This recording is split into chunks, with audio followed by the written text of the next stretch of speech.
Over here it's really bad. You can see it's 1.5 inches up from the ground where. Sunday night's pouring rain, a cause for concern for Brian Lyman. The Remington Station tenant has been trying to keep floodwaters out of his garage since moving here in January. It was within the first week we started noticing as the ice would melt off the roof, it would start coming down the gutter, and it was flowing into our garage. Brian wasted no time submitting a maintenance request January 18th.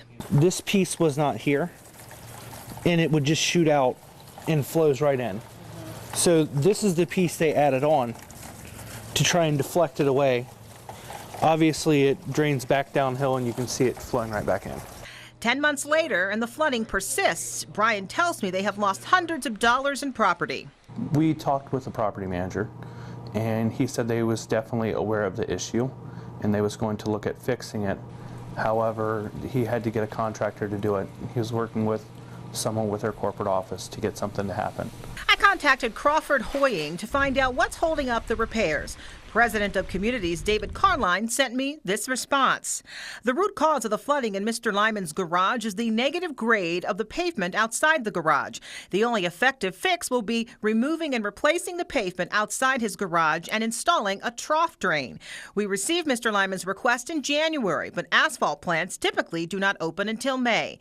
An immediate repair was not possible, and he was notified it would be at least until the summer before we could address it. Brian says they did get a break on their September rent, but it may not be enough. We do not want to leave. However, with the continual problems and things not being fixed in a relatively normal manner, we have looked at other options. Under the Ohio landlord-tenant law, you can take action if your landlord does not make repairs in a timely fashion.